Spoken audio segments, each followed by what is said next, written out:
So hello friends, welcome back.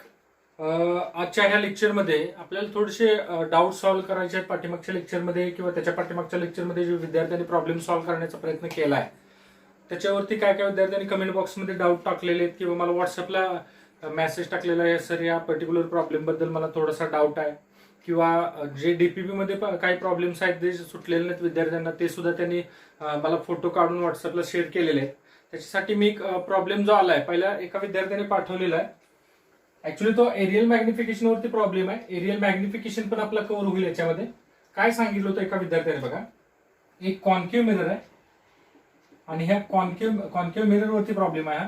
ह्या concave मिररच्या समोर एक स्क्वेअर ठेवलेला आहे. एक काय ठेवलेला आहे, असा स्क्वेअर ठेवलेला आहे बघा. स्क्वेअर ऑफ साइड 3 सेंटीमीटर हा कॉन्केव्ह मिररच्या समोर ठेवलेला आहे. बरोबर, या कॉन्केव्ह मिररच्या पोल पासून किती सेंटीमीटर वरती ठेवलाय? 25 सेंटीमीटर वरती तो स्क्वेअर तो ठेवलेला आहे. बरोबर, मग आता तो जो स्क्वेअर आहे त्या स्क्वेअरची हा जो स्क्वेअर आहे तो स्क्वेअर एखाद्या फ्रेम पासून किंवा एखाद्या वायर पासून बनवलेला आहे. त्या स्क्वेअरची जी इमेज फॉर्म होणार आहे त्या इमेजचा एरिया किती असेल असा सिंपल क्वेश्चन विचारलाय. आणि ही जी फोकल लेंथ दिलेली आहे ही जी कॉन्केव्ह मिरर दिलेली आहे त्या कॉन्केव्ह मिररची फोकल लेंथ दिलेली आहे 10 सेंटीमीटर. कॉन्केव्ह मिररची फोकल लेंथ 10 सेंटीमीटर घ्यायला सांगितलेली आहे प्रॉब्लेम मध्ये. बघा प्रॉब्लेम समजतोय का? एक कॉन्केव्ह मिरर आहे, फोकल लेंथ 10 सेंटीमीटर. त्या कॉन्केव्ह मिरर पासून 25 सेंटीमीटर वरती एक स्क्वेअर ठेवलाय ज्याची साईड किती आहे? 3 सेंटीमीटर आहे. तर तुम्हाला फाइंड आउट करायचे हा जो स्क्वेअर आहे ह्या स्क्वेअरची जी इमेज आहे त्या इमेजचा एरिया फाइंड आउट करायचा आहे. पहिल्यांदा सांगतोय मी, हा जो प्रॉब्लेम आहे हा एरियल मॅग्निफिकेशन वरती डिपेंड आहे. तो पॉइंट काय बघा, एरियल मॅग्निफिकेशन.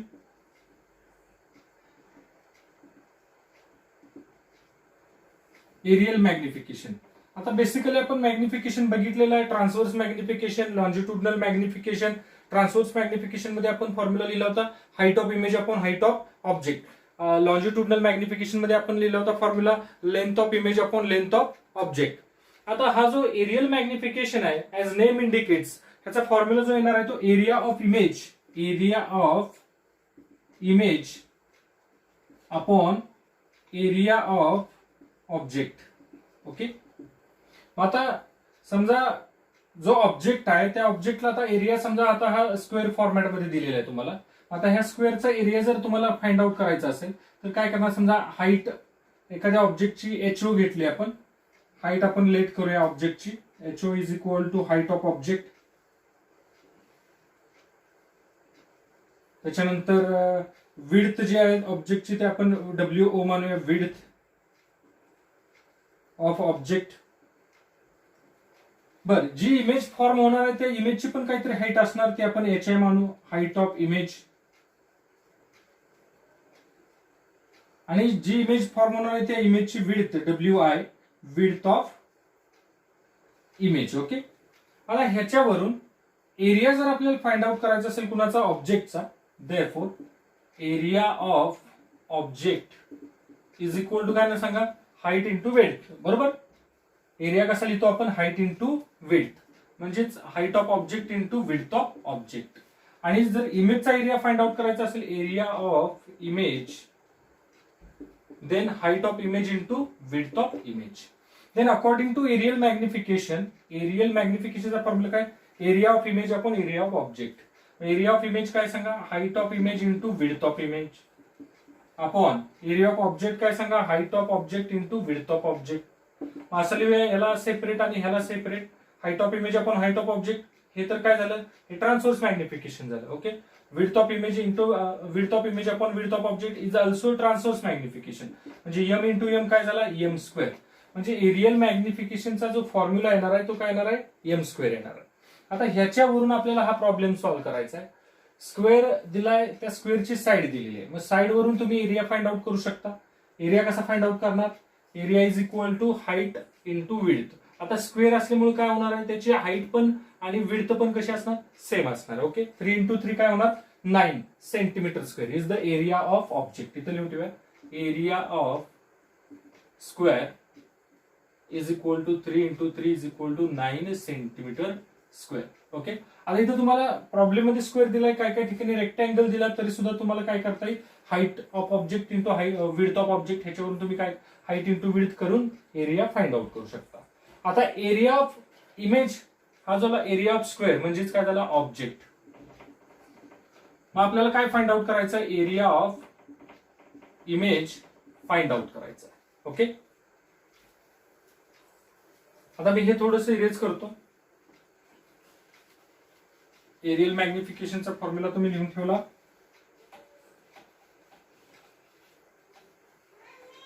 आता area of image find out करायचा आहे. फोकल लेंथ दिलेली आहे, त्याच्यानंतर स्क्वेअर ऑफ साइड 3 सेंटीमीटर, आणि हा जो स्क्वेअर कॉन्केव्ह मिरर पासून किती डिस्टन्स वरती ठेवला, 25. म्हणजे ऑब्जेक्ट जो आहे तो किती डिस्टन्स वरती आहे पोल पासून, 25 कसला येणार, मायनस येणार, बरोबर, कारण इन्सिडेंट रे ह्या डायरेक्शन मध्ये येणार आहे आणि आपण डिस्टन्स असं उलट मोजत निघालोय, मायनस. बरं, कॉन्केव्ह मिरर आहे, फोकल लेंथ कसली येणार आहे, मायनस. ओके. ह्याच्यावरून मॅग्निफिकेशन काढूया. मॅग्निफिकेशनचा फॉर्म्युला काय, F upon F minus U. Okay. आता व्हॅल्यू टाकली, एफ किती, -10 अपॉन -10 मायनस 25. ओके. म्हणजेच येणार आहे -10 upon plus minus minus plus 25 आणि हा मायनस. ओके. म्हणजेच मॅग्निफिकेशन बिकम्स -10 अपॉन 15. ओके. म्हणजेच मॅग्निफिकेशन बिकम्स -2 अपॉन 3. हे झालं मॅग्निफिकेशन. आता मॅग्निफिकेशनचा काय, ह्याचा एरियल मॅग्निफिकेशनचा फॉर्म्युला काय येतो सांगा, area of image upon area of object is equal to काय रे, एम स्क्वेअर. आता हे वापरतो मी, तर एम ची व्हॅल्यू टाकतो. एम ची व्हॅल्यू किती, -2 अपॉन 3, सा काय येणार आहे square, is equal to area of image upon area of object. आपल्याला एरिया ऑफ ऑब्जेक्ट माहिती आहे, किती area of object, area of square म्हणजेच ऑब्जेक्ट 9 सेंटीमीटर स्क्वेअर, म्हणजेच एरिया ऑफ इमेज अपॉन 9. हा 9 इकडे आला, -2/3 चा स्क्वेअर होणार 4/9, आणि हा 9 इकडे मल्टिप्लाय होईल, 9 एकमेकांशी छमछमाछम होतील, राहील काय मिळेल, area of image is equal to 4 centimetre square. Okay. समजलं सगळ्यांना.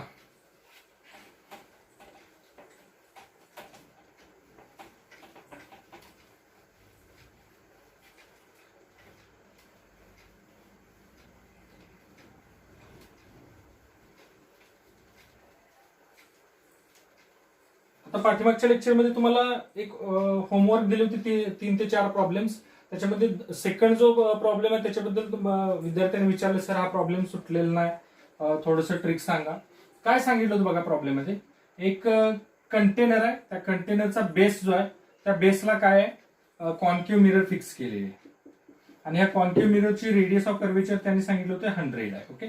मग रेडियस ऑफ कर्वेचर 100 आली म्हणजे फोकल लेंथ किती येणार आहे, 50 येणार आहे. ठीक. आणि ह्या कॉन्केव्ह मिरर मध्ये ह्या कंटेनर मध्ये 80 सेंटीमीटर पर्यंत आपण पाणी भरलं. हे जे आहे ते किती सांगा, इथून तिथपर्यंत 80 सेंटीमीटर पर्यंत जर आपण वॉटर फिलअप केलेलं, तर इमेज जी फॉर्म होणार आहे, कुणाची इमेज, सनची. आणि सनची इमेज कधी, जेव्हा सन बरोबर वर असेल, डोक्यावरती असेल, बरोबर. म्हणजेच वर असेल याचा अर्थ काय होणार, त्याच्याकडून जे रे ऑफ लाईट निघणार आहेत ते कसे येणार आहेत, parallel to the principal axis. हा प्रिन्सिपल ऍक्सिस मी ड्रॉ केला, आणि सन पासून येणारे रेज जे आहेत ते कसे येणार आहेत, parallel to the principal axis. इथे लिहून ठेवतो, incident rays parallel to principal axis. Okay. म्हणजे समजा हा एक इन्सिडेंट रे आला असा, ठीक आहे. इन्सिडेंट रे मी थोडासा ब्ल्यू कलरच्या मार्करने दाखवतो. हा इन्सिडेंट रे आला पॅरलल टू प्रिन्सिपल ऍक्सिस. आता तुम्हाला माहित आहे, जर ह्याची रेडियस ऑफ कर्वेचर 100 आहे, ओके, ह्याची रेडियस ऑफ कर्वेचर किती आहे, 100 आहे. ह्याचा अर्थ सेंटर ऑफ कर्वेचर जो आहे तो किती सेंटीमीटर वरती होणार आहे, बघा. रेडियस ऑफ कर्वेचर 100 आहे, याचा अर्थ सेंटर ऑफ कर्वेचर 100 सेंटीमीटर वरती आहे. ओके. मग समजा इथं 80 सेंटीमीटर थोडासा कमी दाखवतो मी इथं, किंवा ह्या 80 सेंटीमीटर पर्यंत वॉटर फिलअप केलेलं. तर प्रश्न असा आहे की जर सन बरोबर वर असेल, डोक्याच्या वर असेल, तर सन कडून इन्सिडेंट रे कसा येणार आहे, parallel to the principal axis. मग आला पॅरलल तर तो कशातून जातो, फोकस मधून जातो. आता फोकस कुठे आहे exact, radius of curvature 100 centimetre आहे, मग फोकल लेंथ कशी असते, half of the radius of curvature. आता समजा इथं कुठेतरी radius of focal length focus आहे. ओके. मग आला पॅरलल, तर तो कशातून जाईल सांगा? फोकस मधून आफ्टर रिफ्लेक्शन जाणार. ओके, म्हणजेच इमेज कुठे फॉर्म होणार आहे? फोकसवरती. बघा, ऍज इथं लिहून ठेवतो, as incident rays comes parallel to principal axis. तुम्हाला माहित आहे incident rays parallel to principal axis काय येत आहेत म्हणतोय मी, कारण त्याने प्रॉब्लेम मध्ये काय सांगितलंय, जो सन आहे तो कसा आहे, बरोबर डोक्याच्या वर आहे. याचा अर्थ काय, त्याने एक्सपेक्ट केलं की सन पासून जे रेज येणार आहेत ते कसे येणार आहेत? पॅरल टू द प्रिन्सिपल ऍक्सिस. बर, हा तुम्ही म्हणाल की सर सन एअर मध्ये आहे आणि हा जो कॉन्केव्ह मिरर आहे, या कॉन्केव्ह मिरर कशामध्ये? लिक्विड मध्ये आहे. म्हणजे ह्या पॉइंटला, ह्या सरफेसवरती रिफ्रॅक्शन होणार का? तर रिफ्रॅक्शन होणार, परंतु रे जो आहे तो डेव्हिएट होणार आहे का? नाही होणार. का? तर कसा येणार आहे तो? Parallel to the principal axis, म्हणजेच परपॅन्डिक्युलर टू द सरफेस येणार आहे, म्हणजेच अलॉंग द नॉर्मल येणार आहे. As incident rays comes to parallel to the principal axis and along normal. Okay, therefore it does not get deviate. म्हणजे तो deviate नाही होणार, सरळच येणार आहे. आता सरळ आला म्हटल्यानंतर तो कॉन्केव्ह मिरर वरती पडला. Does not get deviate and falls on concave mirror. कशावरती येऊन पडला? कॉन्केव्ह मिरर वरती. कसा आला? पॅरलल आला. Then after reflection, concave mirror पासून रिफ्लेक्शन होऊन तो कशातून जाणार आहे? Pass through focus. ओके, म्हणजे जी इमेज फॉर्म होणार आहे ती इमेज कुठे फॉर्म होणार आहे? फोकस वरती फॉर्म होणार आहे. आणि फोकस किती डिस्टन्स वरती आहे? फोकल लेंथ एवढ्या डिस्टन्स वरती असतं. फोकल लेंथ किती? 50. Therefore image will be form at 50 centimetre. पण कधी हे? जेव्हा 80 सेंटीमीटर पर्यंत काय असेल? लिक्विड असेल तेव्हा. ओके, कारण काय झालं, फोकस जो आहे, focus inside the liquid. Focus कसा आहे? लिक्विडच्या आतमध्ये आहे. त्याच्यामुळे ह्या कॉन्केव्ह मिरर वरून जो रे ऑफ लाईट रिफ्लेक्ट होऊन जाणार आहे तो कसा होईल रे? इकडे तिकडे डेव्हिएट होणार नाही, कारण इथं सुद्धा लिक्विड, इथं सुद्धा लिक्विड, इथं सुद्धा, इथं सुद्धा, इथं सुद्धा. आणि जाताना तो सरळ कशामधून जाईल? फोकस मधून जाईल. म्हणजे एक गोष्ट लक्षात आली, जेव्हा 80 सेंटीमीटर पर्यंत आपण लिक्विड भरू तेव्हा इमेज जी फायनल फॉर्म होणार आहे ती किती सेंटीमीटर वरती फॉर्म होणार आहे? 50 सेंटीमीटर वरती. आणि ती कुठे फॉर्म होणार आहे? फोकस वरती. आता त्यांनी कुठे सांगितलंय प्रॉब्लेम मध्ये, अजून एक चेंज सांगितला, 80 सेंटीमीटरच्या ऐवजी जर 40 सेंटीमीटर वरती पर्यंत आपण लिक्विड ह्याच्यामध्ये फिलअप केलं तर इमेज कुठे फॉर्म होणार आहे?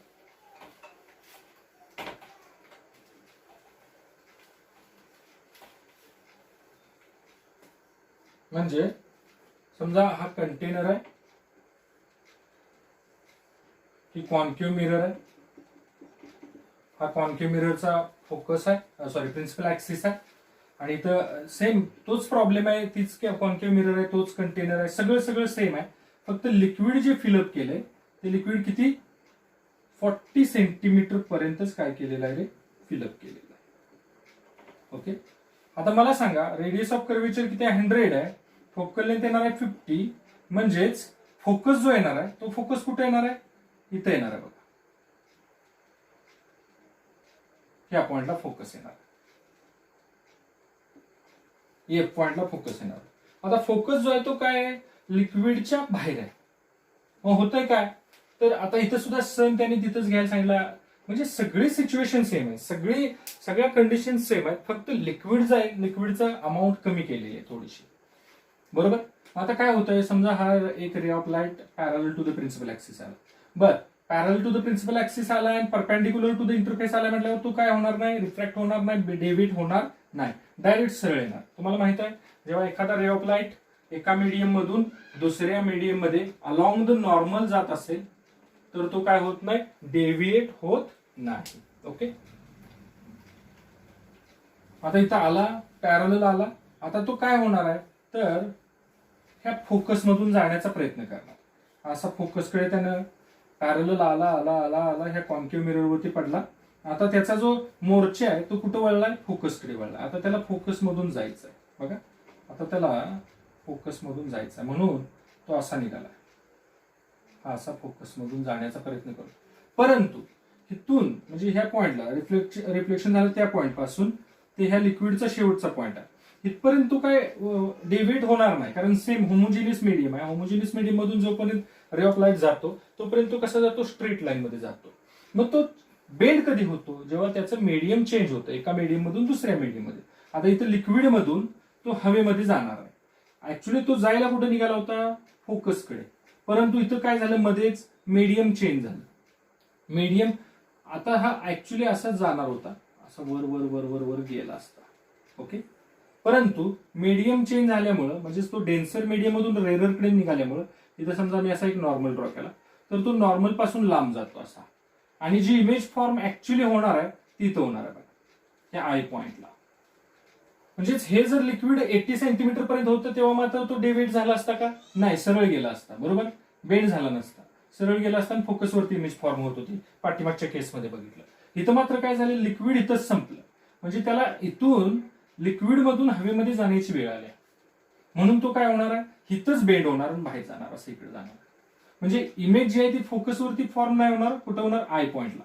असं आपल्याला प्रश्न विचारलाय की किती डिस्टन्स वरती इमेज फॉर्म होणार, म्हणजे आपल्याला हे डिस्टन्स फाइंड आउट करायचं.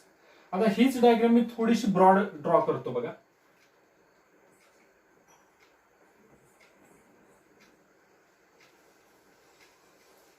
ओके, थोडस ब्रॉड ड्रॉ करतोय म्हणजे तुम्हाला प्रॉपर समजेल.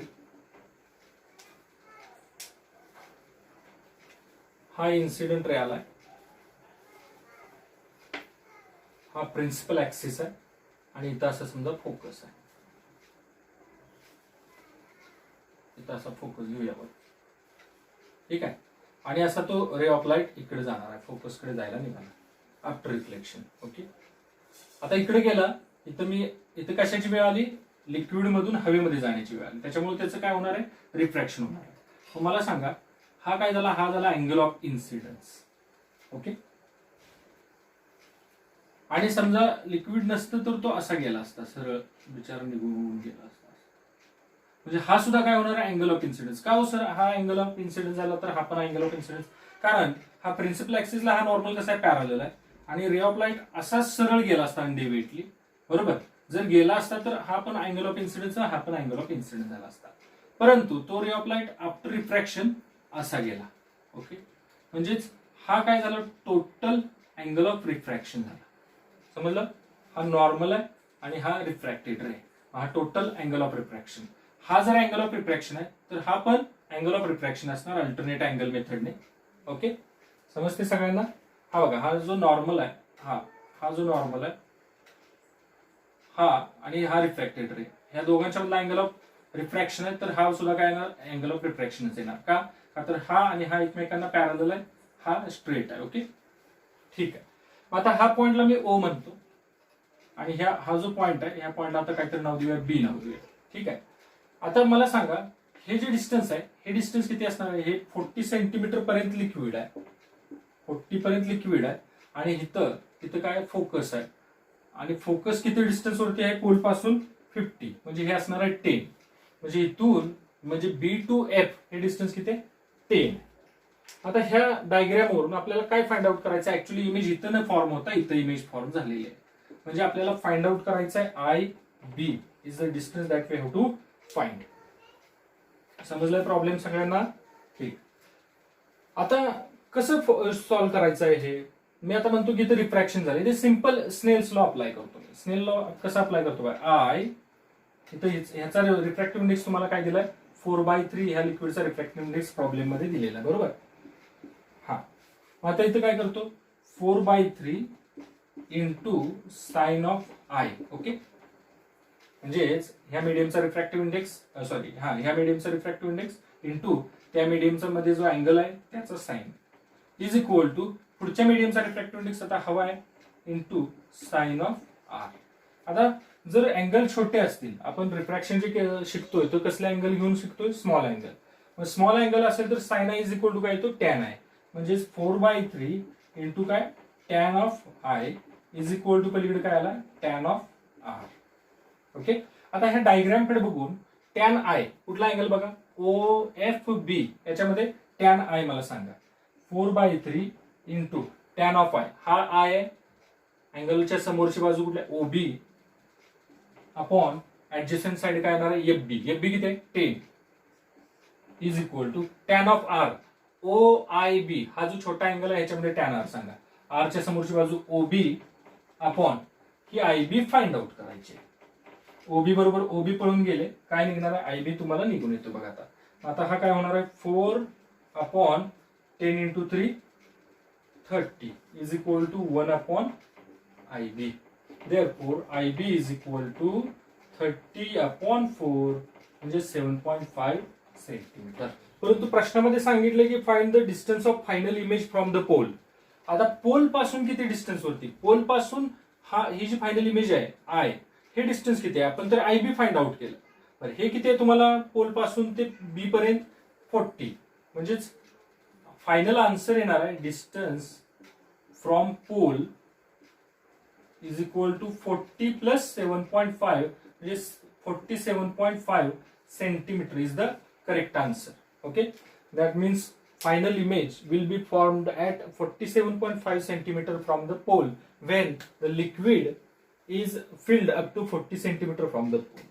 आता तुम्ही इथून पुढे काय करू शकता, इथून पुढे प्रॉब्लेम मध्ये तुम्हाला चेंज करून दिलं, 30 सेंटीमीटर पर्यंत लिक्विड फिलअप केलंय, 20 सेंटीमीटर पर्यंत लिक्विड फिलअप केलंय, तर तुम्हाला प्रॉब्लेम तो सॉल्व्ह करता येईल. फक्त काय करायचं, जेव्हा रे ऑफ लाईट एका मीडियम मधून दुसऱ्या मीडियम मध्ये जातो तेव्हा काय झालेलं दाखवायचा, रिफ्रॅक्ट झालेला दाखवायचा. जेव्हा 80 सेंटीमीटर पर्यंत लिक्विड फिल होतं तेव्हा फोकस कशामध्ये होता, लिक्विड मध्येच होता. त्याच्यामुळे रे ऑफ लाईट जेव्हा ह्या कॉन्केव्ह मिरर पासून रिफ्लेक्ट होणार आहे, फोकस पर्यंत कसं जाणार आहे, स्ट्रेट जाणार आहे विदाउट एनी डेविएशन. ठीक आहे, ओके. ठीक आहे, अजून एक प्रॉब्लेम काय विद्यार्थ्यांना सॉल्व्ह करायला दिला होता मी, सॉल्व्ह झाला असेल नसेल बघा, आपण बघूया. त्याच्यामध्ये काय सांगितलं होतं,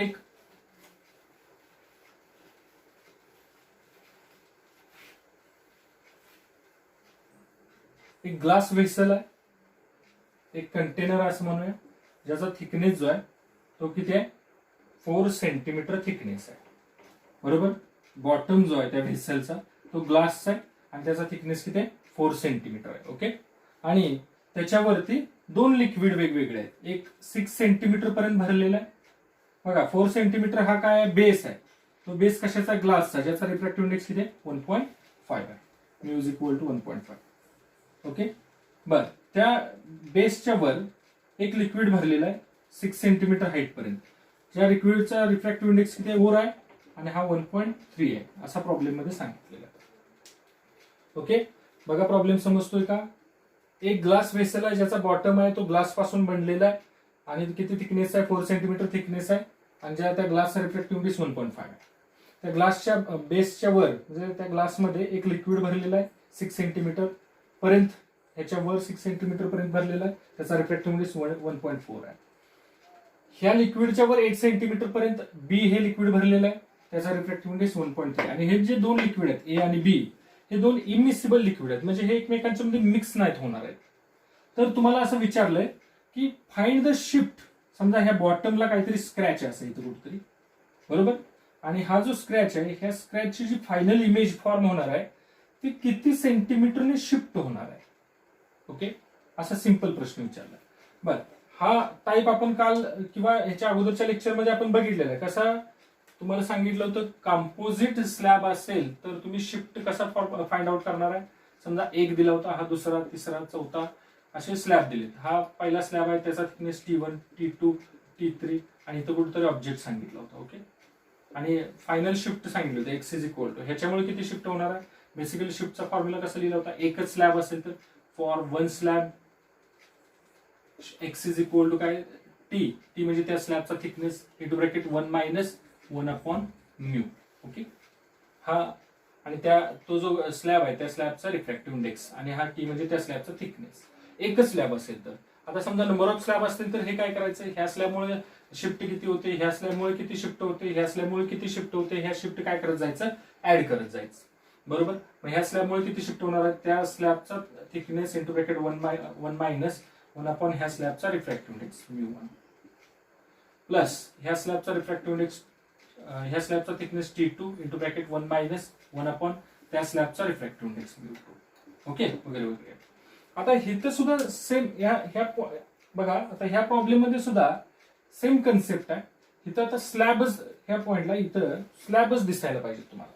मी तर म्हणतो हा जो आहे हा एक स्लॅब आहे ज्याचा थिकनेस 4 सेंटीमीटर आहे. हा दुसरा स्लॅब आहे ज्याचा थिकनेस 6 सेंटीमीटर आहे. हा तिसरा स्लॅब आहे ज्याचा थिकनेस 8 सेंटीमीटर आहे. बघा प्रत्येकाचे इंडिव्हिज्युअल रिफ्रॅक्टिव्ह इंडेक्स सुद्धा दिलेले आहेत. आता काही ना तुम्हाला प्रॉब्लेम समजला असेल तर सॉल्व्ह करायला हरकत नाही. व्हिडिओ पॉज करून मी सॉल्व्ह करून देतो. काय करणार ह्याच्यामुळे शिफ्ट किती होईल तर total shift is equal to ह्याच्यामुळे शिफ्ट होणार आहे ह्याचा थिकनेस इंटू ब्रॅकेट 1 - 1 अपॉन ह्याचा रिफ्रॅक्टिव्ह इंडेक्स 1.5 प्लस ह्याच्यामुळे किती शिफ्ट होणार आहे तर ह्याचा थिकनेस 6 इंटू ब्रॅकेट 1 - 1 अपॉन ह्याचा रिफ्रॅक्टिव्ह इंडेक्स 1.4 प्लस ह्याच्यामुळे किती शिफ्ट होणार आहे तर ह्याचा थिकनेस 8 इंटू ब्रॅकेट 1 - 1 अपॉन त्याचा refractive index 1.3 this okay 4 into bracket हे किती येणार सांगा 0.5 अपॉन 1.5 प्लस हे किती येणार आहे 6 इंटू ब्रॅकेट क्रॉस मल्टिप्लिकेशन करून 1 सबट्रॅक्ट करतो मी 0.4 अपॉन 1.4 प्लस हे किती येणार आहे 8 इंटू ब्रॅकेट 0.3 अपॉन 1.3. आता हे सगळं आपण कॅल्क्युलेट केलं तर ह्याचं उत्तर अप्रॉक्सिमेटली 4.88 सेंटीमीटर येतं. म्हणजे जी फायनल शिफ्ट आहे ती किती असणार आहे 4.88 सेंटीमीटर.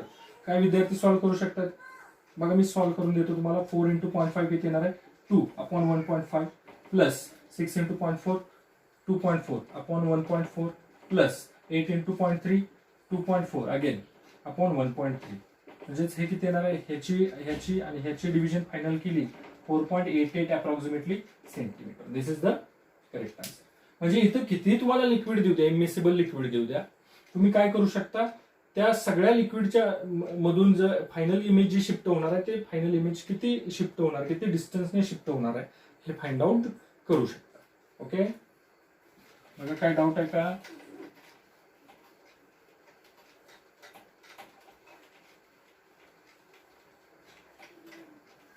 त्याच्यानंतर अजून एक प्रॉब्लेम दिला होता फिशचा. त्या फिशचा सिंपल प्रॉब्लेम काय बरेच विद्यार्थ्यांनी सॉल्व्ह केलाय. त्याच्यामध्ये विचार ऍक्च्युअली फिश कुठे आहे आणि त्याची इमेज ह्या दोघांच्या मधलं डिस्टन्स म्हणजेच अगेन आपल्याला काय फाइंड आउट करायचं आहे शिफ्टच फाइंड आउट करायची आहे. ओके सो फ्रेंड्स अजून एक तुम्हाला प्रॉब्लेम सॉल्व्ह करायला देतोय जो कंपोजिट ऑफ स्लॅब्स वरती डिपेंड आहे आणि शिफ्ट तुम्हाला फाइंड आउट करायची आहे. बघा समजा हा एक स्लॅब आहे ज्याचे थिकनेस जो आहे तो 2 सेंटीमीटर आहे आणि रिफ्रॅक्टिव्ह इंडेक्स आहे 2. त्याच्यानंतर हा एक स्लॅब आहे ज्याचा थिकनेस जो आहे तो 3 सेंटीमीटर आहे आणि रिफ्रॅक्टिव्ह इंडेक्स आहे 3. त्याच्यानंतर हा एक अजून एक स्लॅब आहे ज्याचा थिकनेस आहे 4 सेंटीमीटर आणि रिफ्रॅक्टिव्ह इंडेक्स आहे 4. आणि जो कोण ऑब्झर्वर आहे तो ऑब्झर्वर इथं आहे. ओके आणि ऑब्जेक्ट जो ठेवला आहे तो ऑब्जेक्ट इथं ठेवलाय ह्या स्लॅब पासून 4 सेंटीमीटर वरती. ओके आता ह्या दोन स्लॅबच्या मधलं डिस्टन्स आहे समजा 3 सेंटीमीटर. ह्या दोन स्लॅबच्या मधलं डिस्टन्स आहे 2 centimetre. Okay then find total shift net shift find out करायचं.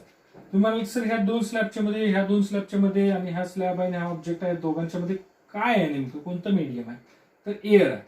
म्हटल्यानंतर रिफ्रॅक्टिव्ह इंडेक्स याचा 1 येणार याचा 1 इथला 1 ठीक आहे. टोटल शिफ्ट फाइंड आउट करायची. आता शिफ्ट फाइंड आउट करताना एक डायरेक्ट मी तुम्हाला म्हणतो की हे जे एअर आहे हे काय एअर कुठल्या ऑब्जेक्टची इमेज शिफ्ट करणार नाही. म्हणजे शिफ्ट ड्यू टू एअर हे किती येणार आहे 0 येणार. ह्याचा प्रूफ बघायचा आहे तुम्हाला. मी हा प्रॉब्लेम सॉल्व्ह करून दाखवतो तुम्हाला. समजा एअरला मी हा एक लेअर म्हणतो हा एक स्लॅब आहे हा एक स्लॅब हा हा हा आणि हा असे स्लॅब कन्सिडर म्हणजे एअरचा सुद्धा स्लॅब मी कन्सिडर करतोय. ओके म्हटल्यानंतर कसं येणार सांगा आता टोटल स्लॅब येणार आहे. आता हा जो स्लॅब आहे एअरचा याचा थिकनेस किती आहे 4 इंटू ब्रॅकेट 1 - 1 अपॉन याचा रिफ्रॅक्टिव्ह इंडेक्स 1. ओके 1 अपॉन 1 1 बरोबर प्लस आता हे तुमच्या लक्षात आलं हे 0 येणार आहे ते. ओके एक सिंपल सॉल्व्ह करून देतो तुम्हाला मी.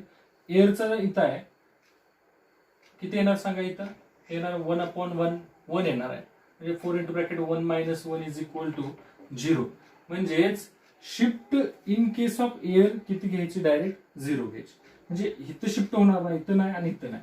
डायरेक्ट जे 3 स्लॅब दिसत आहेत हेच काय करणार आहेत, इमेज शिफ्ट करणार आहे. मग आता टोटल जे शिफ्ट असणार आहे ते ह्या 3 स्लॅबमुळे होणार. मग आता काय करणार, सरळ इंटू ह्याचा थिकनेस इंटू ब्रॅकेट 1 - 1 अपॉन त्याचा रिफ्रॅक्टिव्ह इंडेक्स, प्लस ह्याचा थिकनेस इंटू ब्रॅकेट 1 - 1 अपॉन त्याचा रिफ्रॅक्टिव्ह इंडेक्स, प्लस वरच्याचा थिकनेस इंटू ब्रॅकेट 1 - 1 अपॉन त्याचा रिफ्रॅक्टिव्ह इंडेक्स. मग काय येणार आहे, 2 इंटू ब्रॅकेट 1 - 0.5 बरोबर, प्लस इथं काय येणार आहे 3 इंटू ब्रॅकेट कसं येणार आहे 3 - 1 2/3. आता इथं तुमच्या लक्षात आलेच. असं करूया आपण 1/2. इथे येणार 4 इंटू ब्रॅकेट 3/4. हे कॅन्सल होईल, हे कॅन्सल होईल, हे कॅन्सल होईल. येणार 1 + 2 + 3 इज इक्वल टू 6 सेंटीमीटर. एवढ्या डिस्टन्सने काय होईल, इमेज शिफ्ट होईल. हे इमेज शिफ्ट झालेला आपण डिस्टन्स फाइंड आउट केलं, लक्षात ठेवायचं. ठीक आहे. याच्यातून तुम्हाला काय समजलं, एअरची जी केस असेल, जर एअर दिला असेल मध्ये तर एअर म्हणजे शिफ्ट ड्यू टू एअर किती घ्यायचं, 0. ठीक आहे. आता नवीन एक इंटरेस्टिंग कन्सेप्ट बघायची आपल्याला.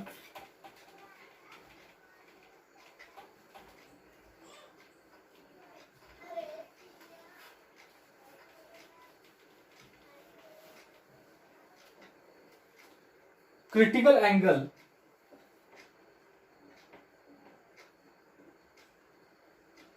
And total internal reflection. Okay. आता ह्याच्यापैकी हा जो क्रिटिकल अँगलचा पार्ट आहे तो आज बघणार आहे आपण, त्याच्यावरती प्रॉब्लेम सॉल्व्ह करू. आणि टोटल इंटरनल रिफ्लेक्शन जे आहे ते नेक्स्ट लेक्चरमध्ये बघणार आहे. क्रिटिकल अँगल आणि टोटल इंटरनल रिफ्लेक्शन ह्या दोन्हीही ऑप्टिकल फिनॉमिनॉन आहेत. मग ह्या अशा फिनॉमिनॉन बघायच्या आहेत. ह्या दोन्ही फिनॉमिनॉन बघण्यासाठी आपल्याला रे ऑफ लाईटला डेन्सर मीडियम मधून रेअरर मीडियम मध्ये पास करायचं आहे. परत एकदा ऐका, क्रिटिकल अँगल आणि टोटल इंटरनल रिफ्लेक्शन ह्या दोन्ही ऑप्टिकल फिनॉमिनॉन आहेत. ह्या बघताना किंवा ह्यांचा स्टडी करत असताना आपल्याला रे ऑफ लाईटला डेन्सर मीडियम मधून रेअरर मीडियम मध्ये पास करायचं आहे. म्हणजे ह्या दोन्ही फिनॉमिनॉन आपल्याला कधी बघायला मिळणार आहे, जेव्हा ray of light denser to rarer जात असेल. बघा, जेव्हा ray of light denser medium to rarer medium मध्ये जातोय, ऍक्च्युली काय काय होतं बघूया. हा समजा इथं डेन्सर मीडियम आहे, इथं लिहून ठेवतो मी, डेन्सर मीडियम आहे आणि इथं कसलं आहे, रेअरर आहे. ठीक. मग आता समजा ह्या डेन्सर मीडियमचा रिफ्रॅक्टिव्ह इंडेक्स म्यू घेऊया आपण, आणि हे रेअरर मीडियम एअर कन्सिडर केलं तर त्याचा रिफ्रॅक्टिव्ह इंडेक्स काय येणार आहे, 1 येणार आहे. आणि जर नसेल, ह्याचा रिफ्रॅक्टिव्ह इंडेक्स वेगळा घ्या, ह्याचा रिफ्रॅक्टिव्ह इंडेक्स वेगळा घ्या. परंतु इथं समजा एक मीडियम एअर दिलाय तर त्याचा रिफ्रॅक्टिव्ह इंडेक्स 1 आणि दुसरा मीडियम एखादा रिफ्रॅक्टिव्ह इंडेक्स दिलाय तर त्याचा आपण काय कन्सिडर केला, म्यू. आणि रे ऑफ लाईटला मी पास करतो डेन्सर मीडियम मधून. असं समजा इकडून टॉर्च अशी इथं पकडतोय आणि इकडून रे ऑफ लाईट बाहेर पडला. हा रे ऑफ लाईट इन्सिडेंट झाला. ओके. हा कसला रे आहे, इन्सिडेंट रे. ओके. आणि हा कसला अँगल आहे, हा झाला अँगल ऑफ इन्सिडन्स. ठीक आहे. तर तुम्हाला माहित आहे, जेव्हा एखादा रे ऑफ लाईट डेन्सर मीडियम मधून रेअरर मीडियम मध्ये जातो तेव्हा तो हा जो नॉर्मल आहे ह्या नॉर्मल कडे बेंड होतो का अवे फ्रॉम नॉर्मल बेंड होतो. मला बघा, जेव्हा ray of light rarer medium मधून डेन्सर मीडियम मध्ये जात असेल तर तो टुवर्ड्स नॉर्मल बेंड होतो, आणि जेव्हा डेन्सर टू रेअरर जात असेल तेव्हा अवे फ्रॉम नॉर्मल बेंड होत असतो. लक्षात आलं. Denser to rarer away from normal, denser to rarer away from normal, denser to rarer away from normal, rarer to denser towards normal, rarer to denser towards normal. म्हणजेच जेव्हा ray of light denser medium मधून rarer medium मध्ये जातोय तेव्हा तो away from normal bend होतो. इथं लिहून ठेवूया आपण, Wien ray of light passes from denser medium to rarer medium, it bends away from normal. It bends away from normal. असा नॉर्मल पासून लांब जाईल. हा अँगल ऑफ इन्सिडन्स आहे, तर हा काय असणार, अँगल ऑफ रिफ्रॅक्शन असणार. ओके.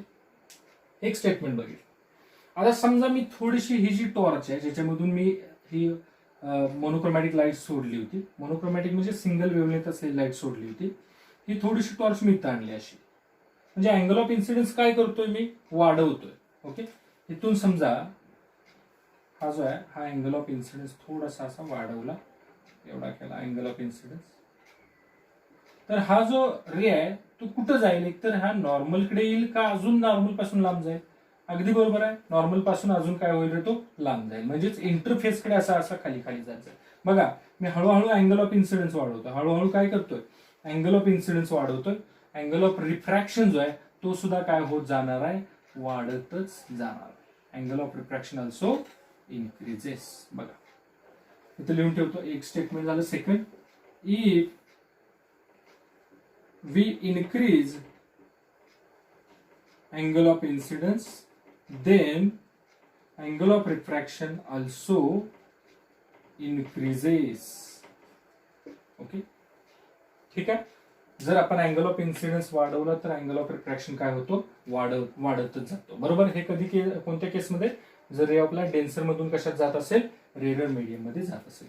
अजून मी समजा अँगल ऑफ इन्सिडन्स वाढवतो, अजून वाढवतोय, हा रे ऑफ लाईट अजून खाली जाईल, म्हणजेच अजून खाली जाईल, अजून खाली जाईल, अजून म्हणजे अँगल ऑफ रिफ्रॅक्शन अजून वाढत जातोय. हा रे ऑफ लाईट अजून खाली जाईल, अजून खाली जाईल. आता कशावरती आला रे ऑफ लाईट, इंटरफेसवरती आला.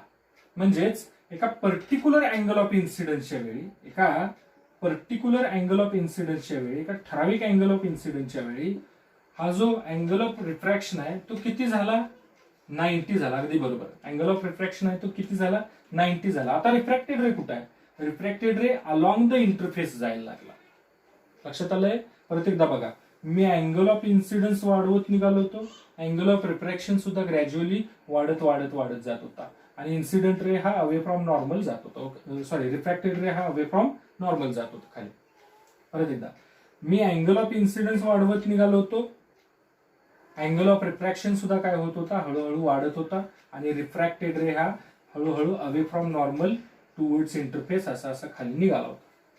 एक सिच्युएशन अशी आली, एका पर्टिक्युलर अँगल ऑफ इन्सिडन्सला हा जो रे ऑफ लाईट आहे हा अलॉंग द इंटरफेस जायला लागला, आणि अँगल ऑफ रिफ्रॅक्शन किती होऊन बसला, 90 डिग्री. बरोबर, अँगल ऑफ रिफ्रॅक्शन किती झाला, 90 डिग्री. त्यावेळेचा जो अँगल ऑफ इन्सिडन्स आहे त्या अँगल ऑफ इन्सिडन्सला क्रिटिकल अँगल असं म्हणायचं. बघा, क्रिटिकल अँगल समजलाय.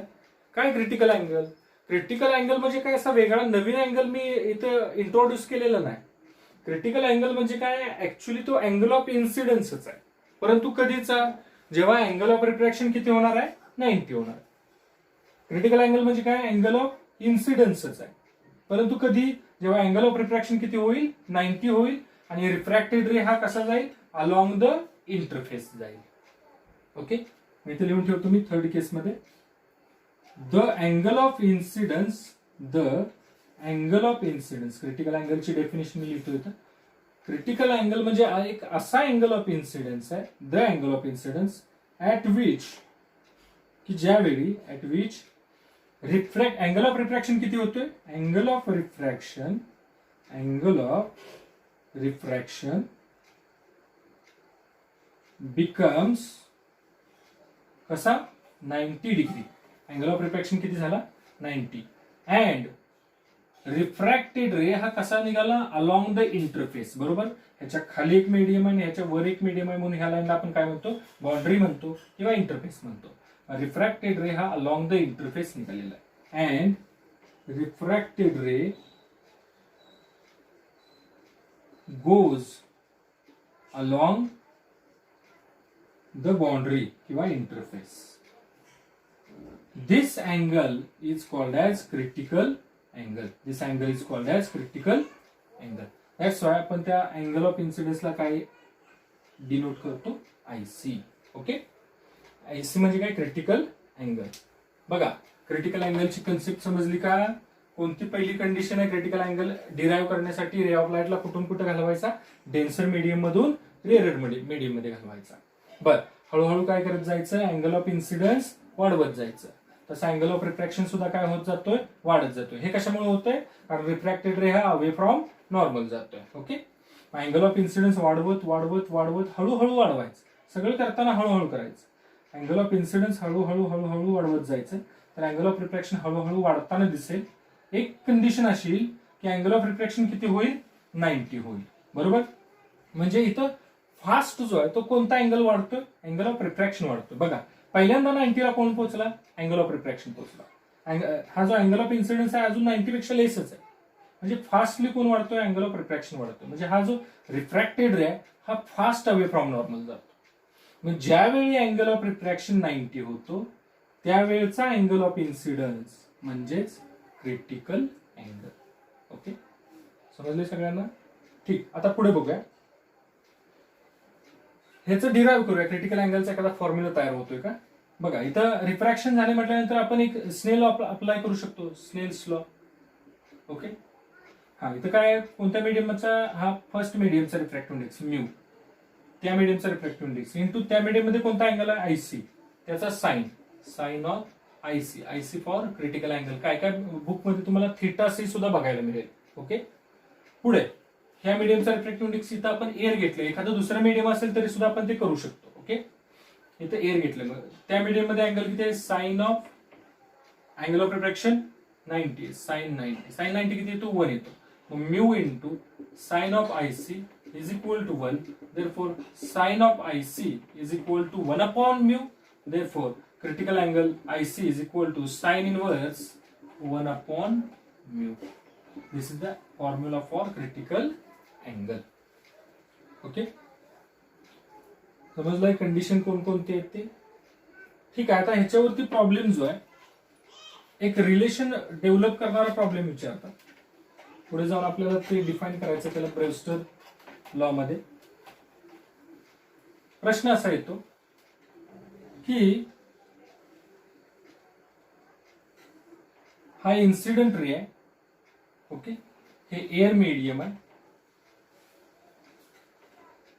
आणि हे सेकंड एखादं मीडियम आहे ज्याचा रिफ्रॅक्टिव्ह इंडेक्स म्यू आहे. आणि हा रिफ्लेक्टेड रे आहे आणि हा रिफ्रॅक्टेड रे आहे. थोडीशी लाईट काय झालेली आहे, रिफ्लेक्ट झालेली आहे, आणि राहिलेली लाईट काय झालेली आहे, रिफ्रॅक्ट झालेली आहे. हा जो अँगल आहे हा 90 आहे. म्हणजेच रिफ्लेक्टेड आणि रिफ्रॅक्टेड हे दोन कसे आहेत, म्युच्युअली परपॅन्डिक्युलर आहे. त्यावेळेचा angle of incidence find out करा. त्यावेळेचा अँगलला ऍक्च्युली अँगल ऑफ पोलरायझेशन म्हणतात किंवा पोलरायझिंग अँगल म्हणतात. आयपी, पोलरायझिंग अँगल, इथे लिहून ठेवतो, पोलरायझिंग अँगल. ऍक्च्युली हा पॉइंट वेव्ह ऑप्टिक्स मधला आहे, हा आपण पुढे बघणार आहे. पोलरायझिंग अँगल म्हणजे काय, असा अँगल ऑफ इन्सिडन्स ज्यावेळी रिफ्लेक्टेड रे आणि रिफ्रॅक्टेड रे हे दोन एकमेकांना कसे असतील, म्युच्युअली परपॅन्डिक्युलर असतील. The angle of incidence at which reflected and refracted are mutually perpendicular. आता ह्याची डेफिनेशन आपल्याला फक्त डेफिनेशन पुरतच बघा, हे आपल्याला पुढे डिराईव्ह करायचं आहे. अजून पोलरायझेशनची एक कन्सेप्ट बघणार आपण त्यावेळी वेव्ह ऑप्टिक्स मध्ये. आता फक्त हा बघा की आयपी हा असा अँगल आहे ज्या अँगलच्या वेळी काय झाले, रिफ्लेक्टेड आणि रिफ्रॅक्टेड रे हे एकमेकांना कसे आहेत, परपॅन्डिक्युलर आहे. हा जो आयपी आहे तो आणि क्रिटिकल अँगल यांच्यामधलं रिलेशन आपल्याला फाइंड आउट करायचं. बघा कसं तयार करतो, ह्याच्यावरती आपण प्रॉब्लेम सुद्धा सॉल्व्ह केला. हा अँगल ऑफ रिफ्रॅक्शन, बरं हा अँगल ऑफ इन्सिडन्स आहे, तर हा पण काय असणार, अँगल ऑफ इन्सिडन्स आयपी, हा 90 आहे. आता ह्या डायग्रामकडे बघून आपण असं लिहू शकतो, आयपी प्लस हा मधला 90 प्लस हा काय रे, आर इज इक्वल टू 180. हा सगळा मिळून 180 झाला. ओके. मग I P plus r is equal to 180 minus 90, 90. Therefore r is equal to 90 minus I P. चालेल. बरं, म्यूचा काय फॉर्म्युला आहे, refractive index sine I upon sine r is equal to sine of I. इथं आयपी आहे ना, आपण अँगल ऑफ इन्सिडन्स कसला घेतला, आयपी घेतलाय, आणि साइन ऑफ आर, आर किती आला, 90 minus I P. Sine 90 minus theta किती येतो, कॉस थिटा. म्हणजे mu is equal to sine I P upon cos I P, that means tan I P. Okay. म्हणजेच mu is equal to tan I P हा आपल्याकडे formula मिळाला. हे कधी मिळालं, हा अँगल ऑफ इन्सिडन्स कसला आहे, ज्यावेळी रिफ्लेक्टेड आणि रिफ्रॅक्टेड रे हे दोन एकमेकांना परपेंडिक्युलर. हा जो अँगल आहे ह्याच्यामधला आणि क्रिटिकलच्या मधला रिलेशन आपल्याला फाइंड आउट करायचं आहे. ओके, बर, हे इक्वेशन फर्स्ट म्हटलं मी. नाव म्यू इज इक्वल टू, अजून एक फॉर्म्युला कुठला आपला सांगा, म्यू इज इक्वल टू, दुसरा क्रिटिकल अँगलचा फॉर्म्युला कुठला सांगा, म्यू इज इक्वल टू किंवा I C is equal to sine inverse 1/म्यू. Okay, I C is equal to sine inverse 1/म्यू. हा आयसीचा फॉर्म्युला आहे आणि तो म्यूचा फॉर्म्युला, बरोबर. इथं सुद्धा लिहू शकतो मी. Therefore mu is equal to sine of, बघा, साइन ऑफ आयसी असं लिहू शकतो मी इथं. क्रिटिकल अँगलचा फॉर्म्युला काय, I C is equal to sine inverse 1/म्यू. हा साइन इनवर्स आली sine I C is equal to 1/म्यू. Therefore mu is equal to 1/साइन आयसी. हे सेकंड इक्वेशन आहे. बघा, फर्स्ट इक्वेशनचे एलएचएस, सेकंड इक्वेशनचे एलएचएस सेम आहे, म्हणून मी असं लिहू शकतो टॅन आयपी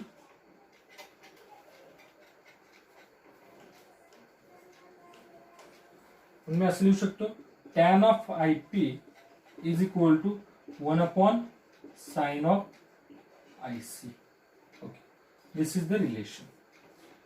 बघा, तर आयपी म्हणजे काय, तो अँगल ऑफ इन्सिडन्स ज्यावेळी रिफ्लेक्टेड आणि रिफ्रॅक्टेड एकमेकांना परपेंडिक्युलर आहे, बरोबर. आणि रे ऑफ लाईट कशातून, रेअर मीडियम मधून डेन्सर मीडियम मध्ये जातोय. आणि आयसी म्हणजे काय, असा अँगल ऑफ इन्सिडन्स जेव्हा अँगल ऑफ रिफ्रॅक्शन किती होतोय, 90 होतोय. ठीक आहे, हा ह्या प्रॉब्लेम पुरताच मर्यादित आहे हा पोलरायझिंग अँगल. पुढे आपण डिटेलमध्ये बघणार. आता ह्या लेक्चरमध्ये तुम्हाला काय शिकलाय, तर तुम्ही शिकलाय क्रिटिकल अँगल. क्रिटिकल अँगल म्हणजे काय, the angle of incidence at which angle of refraction becomes 90 degree. परंतु हे कधी, when ray of light passes from denser medium to rare medium. Okay, याच्यावरती अजून एक प्रॉब्लेम देतो मी.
प्रश्न असा विचारलाय, find the maximum angle in glass, ज्या ग्लासचा रिफ्रॅक्टिव्ह इंडेक्स दिला mu is equal to 1.5, so that the ray will go from glass to vacuum. Okay, असा प्रश्न विचारलाय. आता ह्या केसमध्ये तुम्हाला कुठं सांगितलेलं नाही की क्रिटिकल अँगल फाइंड आउट करा किंवा असं सांगितलेलं क्रिटिकल अँगलची कन्सेप्ट यूज करा. तुम्हाला इथं आयडेंटिफाय करायचं की रे ऑफ लाईट निघाला कुठे, find the maximum angle in glass so that the ray will go from glass to vacuum. Glass to vacuum म्हटल्यानंतर ग्लास कसलं मीडियम आहे, डेन्सर मीडियम आहे. ग्लास कसलं मीडियम आहे बाळांनो, डेन्सर. आणि डेन्सर मीडियम मधून कुठे निघालाय तो, रेअर मीडियम मध्ये निघालाय, बरोबर. बर, आता कंडिशन कशी आहे, डेन्सर मीडियम मधून रेअर मीडियम मध्ये जायला पाहिजे तो, म्हणजेच ग्लास मधून व्हॅक्यूम मध्ये जायला पाहिजे. ठीक आहे, आता आपल्याला काय फाइंड आउट करायचं इथं, तर किती मॅक्सिमम अँगल आहे की जेणेकरून रे ऑफ लाईट ग्लास मधून व्हॅक्यूम मध्ये निघून जाईल. आता इथं जर आपण ह्याचं क्रिटिकल अँगलची केस बघितली होती तेव्हा काय होत होतं, डेन्सर मीडियम मधून तो काय होत होता, बाउंड्रीवरती जात होता, बरोबर. म्हणजे क्रिटिकल अँगल हा असा मॅक्सिमम अँगल आहे ऍक्च्युली ज्याच्यापर्यंत ज्यावेळी काय होतंय रे ऑफ लाईट रेरर मीडियम मधून बाहेर पडतो आणि अलॉंग द इंटरफेस निघून जातो. समजलं? म्हणजे इथं काय होत होतं क्रिटिकल अँगलला रिफ्रॅक्टेड रे तो अलॉंग द इंटरफेस जात होता. अलॉंग द इंटरफेस म्हटल्यानंतर हा रेरर मीडियम मध्ये प्रेझेंट आहे का? नाही. म्हणजे क्रिटिकल अँगल पेक्षा अँगल जर कमी असेल तर मात्र हा कशात गेला असता? रेरर मीडियम मध्ये गेला असता. अजून कमी असेल अजून हा रेरर मीडियम मध्ये गेला असता. क्रिटिकल अँगल एवढा झाला की आता मात्र रेरर मीडियम मध्ये प्रेझेंट होणार आहे का? तो नाही, अलॉंग द इंटरफेस जाणार आहे. म्हणजेच क्रिटिकल अँगल हा असा अँगल आहे ज्या अँगलच्या वेळी रे ऑफ लाईट रेरर मीडियम मध्ये राहत नाही. बरोबर? मग इथं काय सांगितलंय ग्लास मधून व्हॅक्यूम मध्ये जायला पाहिजे म्हणजे रेरर मीडियम मध्ये जायला पाहिजे. म्हणजेच अँगल ऑफ इन्सिडन्स हा क्रिटिकल एवढा पाहिजे का? नाही. मग क्रिटिकल पेक्षा जास्त पाहिजे का? नाही. मग क्रिटिकल पेक्षा कसा पाहिजे? कमी. म्हणजे क्रिटिकल अँगल पेक्षा कमी असेल तरच रे ऑफ लाईट कशामध्ये जाईल? तो रेरर मीडियम मध्ये थांबू शकतो. ओके, जाऊ शकतो. म्हणजेच ह्या प्रॉब्लेम मध्ये आपल्याला काय फाइंड आउट करायचं आहे? क्रिटिकल अँगल फाइंड आउट करूया अगोदर. आयसी काय फॉर्म्युला आहे? I C is equal to sine inverse 1/μ. बरोबर? साइन इनवर्स 1 रिफ्रॅक्टिव्ह इंडेक्स किती? 1.5. 1.5 ला आपण काय म्हणतो सांगा? 3/2. बायचा 2 वरती गेला म्हणजेच केल्याने sine inverse 2/3 is the critical angle. ठीक आहे. होमवर्कला प्रॉब्लेम तुम्हाला दिलाय. Find the angle of refraction in medium if light is incident from vacuum. म्हणजे लाईट जे आलेली आहे ती कशामधून आलेली आहे? व्हॅक्यूम मधून आलेली आहे आणि making an angle equal to twice the critical angle. म्हणजे जो अँगल ऑफ इन्सिडन्स आहे हा क्रिटिकल अँगलच्या कसा आहे? 2 टाइम्स आहे. त्यावेळी तुम्हाला angle of refraction find out करायचं. ठीक आहे.